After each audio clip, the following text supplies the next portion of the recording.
Sir क्या नाम हुआ? सर क्या नाम हुआ? लतीफ़ अहमद। सर जो बिल्डोजर चल रहा है यूपी में, एक अकबर नगर जगह है, वहाँ पे बिल्डोजर चल रहा है। वहाँ पे कई लोग हैं जो घरों को खाली कर रहे हैं, लगातार उनके बिल्डोजर चला के उनको घरों को हटाया जा रहा है। सर क्या लगता है आपको, ये सही लगता है आपको? शासन गलत कर रहा है, सरकार गलत कर रही है। सरकार गलत कर रही है। हाँ, सरकार गलत कर रही है। क्या लगता है सर, सरकार जो गलत कर रही है, घरों पे बिल्डोजर चला रही है, उनको हटा रही है उनकी जगह? नहीं वो वहाँ की बात कर रहे हैं। महाराष्ट्र आ चुकी है गवर्नमेंट बीजेपी की, और महाराष्ट्र में कांग्रेस की गवर्नमेंट आ चुकी है, और हम सब महाराष्ट्र में रहने वाले हैं। हाँ, नागपुर कैसा काम हो रहा है महाराष्ट्र में? एक नंबर महाराष्ट्र कांग्रेस की सरकार है, बढ़िया काम कर मोदी जी काम अच्छा नहीं कर रहे। काम कौन सा काम है दिखाओ। जो अखिलेश की सरकार, मुलायम की सरकार थी, उसमें आपने जितने कब्जे कर लिए हो भैया। ये बाबा की सरकार है, अगर कब्जे करोगे तो बुलडोजर फुल फोर्म में चलता हुआ आएगा और फुल स्पीड में चलता हुआ आएगा। मुस्लिमों में वोट नहीं किया इसलिए उन्हीं के घर को टारगेट किया, उनके घर को तोड़ा जा रहा है। भैया वोट करा हो तो भैया कब्जा थोड़ी ना कर लोगे। वोट का मतलब कब्जा मुलायम सिंह यादव के समय में होता था।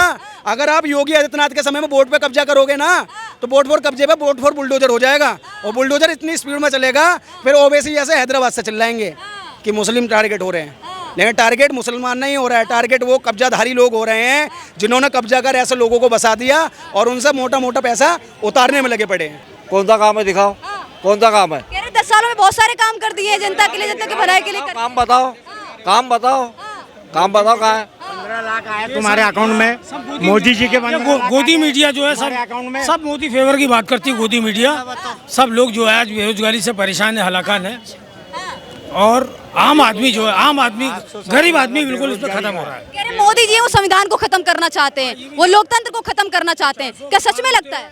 तो संविधान को खत्म करने का उनका एजेंडा है। 400 पार आ जाए तो संविधान को खत्म कर देते हैं। एजेंडा है उनका। कह रहे संविधान को खत्म करने का एजेंडा है मोदी जी का। क्या लगता है सर? कांग्रेस के प्रधानमंत्रियों ने कम से कम 24 से 27 बार इन संविधान को चेंज कर दिया। इन भाई साहब को शायद खबर नहीं होगी, उम्र तो मेरे से ज़्यादा है इनकी। और मैं अगर बता दूं, अगर आज मोदी आ जाता है, इनका संविधान खतरे में हो जाता है, लोकतंत्र खतरे में हो जाता है। इन भाई साहब से पूछना चाहता हूं, जब कश्मीर के अंदर लाखों हिंदू परिवारों को मार दिया जाता है, कत्लेआम कर दिया जाता है, जब ये कहाँ से हो जाते हैं? जब लोकतंत्र खतरे में नहीं था। 1947 में भारत के टुकड़े कर दिए जाते हैं और धर्म के आधार पर इस देश का बंटवारा कर दिया जाता है, जब लोकतंत्र खतरे में नहीं था। आज अकबर नगर के अंदर बुलडोजर चल जाता है तो आज लोकतंत्र खतरे में। इन्हें मैं बता दूं, उत्तर प्रदेश में अगर राशन कार्ड किसी का है तो चाहे वो हिंदू हो मुसलमान हो, सबको राशन मिलता है। ये बात करता है लोकतंत्र खतरे में। अरे भैया संविधान तो तुम्हारे कांग्रेस के नेताओं ने चेंज करा 27 बार, जब तुम्हें संविधान खतरे में दिखाई नहीं देता। आज तुम्हें संविधान खतरे में दिखाई देता है? राम मंदिर के नाम पे कार सेवकों पे गोलियां चला दी जाती हैं, उनके लिए तो ये नहीं बोलते। ये बोलेंगे अकबर के लिए, ये बोलेंगे हुमायूं के लिए, लेकिन ये किसी सुनील के लिए नहीं बोलेंगे। इनकी सच्चाई है, इसलिए चले गए। अगर बाकी में दम होता ना, उनका जो मेन मुद्दा है वो महंगाई बेरोजगारी है, वो जनता के लिए है जो मेन मुद्दा है। महंगाई बेरोजगारी इतनी चरम सीमा पर पहुंच गई है। तो 70 साल से गरीबी तो आज की नहीं कोई है। डेटा उठा के देख लो, पहले से कमी वो हुई है महंगाई कि ये अवैध कब्जा किया हुआ है और इसकी कोई भी रजिस्ट्री नहीं हुई, तो ये फिर गलत है तो गलत है, गलत तो टूटेगा, चाहे हिंदू हो या मुसलमान हो। वो तो ये सबका साथ है, सबका विकास है। आप जेन्युइन तरीके से काम करिए, आपका साथ भरपूर है। तो आप गलत खुद ही गलत हैं। भाई चोर को चोर नहीं कहेंगे तो क्या उससे कहेंगे जीजा? हमें इसीलिए शायद टारगेट किया जा रहा है। क्या कह रहे हैं कि अकबर नगर नाम को लेके ही टारगेट किया जा रहा है, वहाँ पे सबसे ज़्यादा आबादी है वो मुस्लिमों की, इसलिए टारगेट किया जा रहा है। 80% मुस्लिम रहते हैं, इसलिए टारगेट किया जा रहा है। अगर एक चीज़ बताइए मुझे, अकबर नगर के नाम पे टारगेट किया जाता तो इतनी ये मुगलों के नाम पे से ये उत्तर प्रदेश में ज़मीनें बनी जाती, उन्हें भी तो टारगेट किया जा सकता था। इतनी ज़मीनों को घेर रखा है, उन्हें भी टारगेट किया जाता। टारगेट सिर्फ ये लोगों में वहम पाल दिया ओवैसी ने कि ये मुसलमानों को टारगेट किया जा रहा है। मैं अच्छे से बता दूं, बार बार मैंने एक ही चीज़ कही है कि अकबर नगर में सिर्फ उन लोगों को टारगेट किया जा रहा है जिन्होंने ज़बरदस्ती से सरकारी ज़मीनों को अवैध कब्जा किया, उन पर मकान बनाए, उन पर मस्जिद बनाई, उन पर मंदिर बनाए। उन लोगों को वहाँ मतलब हटाया जा रहा है और उस ज़मीन को आज कहीं ना कहीं आज़ाद मुक्त किया जा रहा है, क्योंकि ये कब्जे से काम चलने वाला नहीं। वो सरकार थी एक टाइम में, जो अखिलेश की सरकार, मुलायम की सरकार थी, उसमें आपने जितने कब्जे कर लिए हो भैया। ये बाबा की सरकार है, अगर कब्जे करोगे तो बुलडोजर फुल फोर्म में चलता हुआ आएगा और फुल स्पीड में चलता हुआ है। मुस्लिमों में वोट नहीं किया इसलिए उन्हीं के घर को टारगेट किया, उनके घर को तोड़ा जा रहा है। भैया वोट करा हो तो भैया कब्जा थोड़ी ना कर लोगे। वोट का मतलब कब्जा मुलायम सिंह यादव के समय में होता था। अगर आप योगी आदित्यनाथ के समय में वोट पे कब्जा करोगे ना, तो वोट फॉर कब्जे पे वोट फॉर बुलडोजर हो जाएगा, और बुलडोजर इतनी स्पीड में चलेगा फिर ओवैसी जैसे हैदराबाद से चिल्लाएंगे कि मुस्लिम टारगेट हो रहे हैं।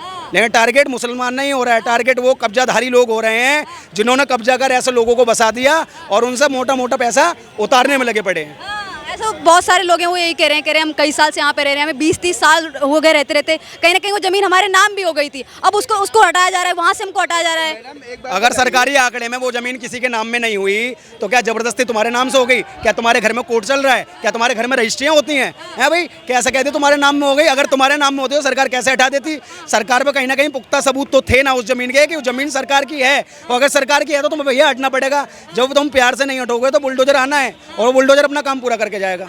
सर क्या लगता है जो सीटें कम आई हैं इसीलिए कारण है, जो योगी जी गुस्सा दिखा रहे हैं इसीलिए योगी जी बुलडोजर चलवा रहे हैं? ऐसा है, वक्फ बोर्ड को आप जानती हैं, कम्युनिस्ट पार्टी है, मुस्लिम कम्युनिटी, उन लोगों ने भी खुद कहा ऐसे वो कर रहे हैं, वो क्या गलत कर रहे हैं क्या? कह रहे सिर्फ एक ही तरफा कार्रवाई हो रही है, सिर्फ मुस्लिमों को लेके ही हो रहा है। गलत बात, बिल्कुल गलत बात। एक तरफा कोई कार्रवाई नहीं हुई है। अयोध्या में टूटे मकान, जिसके गलत हैं उसके टूटे। अब वो बात और बताओ, ये तो बरसों पुरानी चली आ रही है रीत, अयोध्या से नहीं जीते क्यों? मंत्रा से ही, वहाँ पे मंत्रा ने जब श्री राम भगवान को निकाल दिया, फिर सीता जी को वहाँ से निकलवा दिया, ये तो बरसों पुरानी रीत चली आ रही है। सीटें आ गई इसलिए बुकला गए एकदम अंदर से। नहीं, ऐसा अब उनकी हालत चलेगी, अब रो रहे हैं जी हमने क्या किया, अब क्यों रो रहे हैं ये अयोध्यावासी? रो रहे हैं, अरे हमने गलत किया। हर आदमी देखना, ज़्यादा नहीं, महीना दो महीने में जो दिन जा रहे हैं सरकार मांगी पलट जाएगी। क्या लगता है सर कम सीटें आने का कारण है जो ये बुलडोजर चलाना, गुस्सा दिखाना, ये जिस तरह से अकबर नगर नाम को ही सिर्फ टारगेट करना? ऐसा कुछ नहीं है। ये गुस्सा पहली बार देखा है क्या? ये गुस्सा तो योगी जी जिस दिन से मुख्यमंत्री बने उसी दिन से गुस्सा है, और ये गुस्सा लाजमी बनता है ना। जिस उत्तर प्रदेश में एक सरकार ने कार सेवकों पे गोली चलाई है, अगर आज मान के चलो राम भक्तों पे फूल बरसाए जा रहे हैं, अवैध कब्जों वालों को हटाया जा रहा है, जो भू माफिया थे उन पे मतलब वो गाड़ियाँ पलटवाई जा रही है या कहा जाए उन पर कार्रवाई हो रही है, तो मैं मानता हूँ कि योगी आदित्यनाथ जी अगर इस मूड से काम कर रहे हैं तो मैं भगवान से यही कहूँगा कि योगी आदित्यनाथ जी का मूड उत्तर प्रदेश के प्रति ऐसे ही रहना चाहिए। घर टूटे जा रहे हैं, वो लोग कहाँ जाएंगे आखिर? उनको कहाँ पे रहना पड़ेगा? कहाँ पे उनको सुविधाएं मिलेंगी? कहाँ पे ये सब चीज़ें होंगी? चाहे किसी भी राज्य में भारत में चले जाओ, किराए पे मकान बहुत मिलते हैं। अगर आप सरकारी कब्जे करके अगर वहाँ मकान बना के अपनी ज़मीन बताओगे तो वो गलत है। अगर आप चाहोगे वो इसी अकबर नगर में कई ऐसे घर होंगे जो किराए पे मकान देखें, आप वहाँ जाके रहो ना, लेकिन लीगल रूप से रहो। जब आप इनलीगल रूप से रहोगे, आप सरकारी ज़मीनों को घेरोगे तो बुलडोजर का पंजा, पीला पंजा इसी प्रकार चलता रहेगा। लेकिन आप जब तरीके से रहोगे, पूरा जो संविधान का एक कानून है उसके तरीके से रहोगे तो बहुत बढ़िया करके रहोगे। जब संविधानों को तोड़ेगा, चाहे वो किसी भी जाति धर्म मजहब का हो, कार्रवाई इसी प्रकार से रहती रहेगी। विपक्ष कहता है कि जो कम सीटें आई है ना वो यही कारण है, हिंदू मुस्लिम बहुत ज़्यादा कर रहे थे, सिर्फ हिंदुओं को लेके और राम मंदिर को लेके ही राजनीति कर रहे थे, इसलिए कम सीटें आई हैं। वो कहते हैं अच्छा हुआ बहुत, यही सोच। विपक्ष तो ये भी कहता था कि योगी आदित्यनाथ को उठाने वाले हैं, और ये योगी आदित्यनाथ के भी देख लो बुलडोजर चल रहा है, तो ये हटा कहाँ? और पता नहीं विपक्ष वाले तो पता नहीं क्या क्या बड़ी बड़ी बातें करते थे। ये कहते थे संविधान खत्म हो जाएगा, चुनाव खत्म हो जाएंगे, मोदी पता नहीं क्या क्या कर देगा। तो ऐसा कुछ होने वाला नहीं है। जो संविधान के तहत हमारा देश चल रहा है उसी प्रकार से चलने वाला है, और लोकतंत्र में जिस प्रकार मोदी जी आए ना उसी जीत के साथ आगे विकास कार्य होते रहेंगे। सर क्या नाम हुआ? सर क्या नाम हुआ? लतीफ़ अहमद।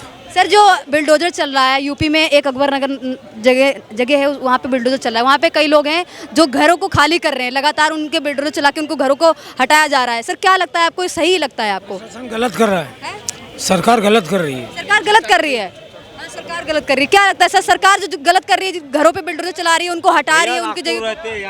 नहीं, वो वहाँ की बात कर रहे हैं। महाराष्ट्र आ चुकी है गवर्नमेंट बीजेपी की, और महाराष्ट्र में कांग्रेस की गवर्नमेंट आ चुकी है, और हम सब महाराष्ट्र में रहने वाले हैं। हाँ, नागपुर कैसा काम हो रहा है महाराष्ट्र में? एक नंबर। महाराष्ट्र की सरकार है, बढ़िया बढ़िया काम। मोदी जी काम अच्छा नहीं कर रहे। काम कौन सा काम है दिखाओ?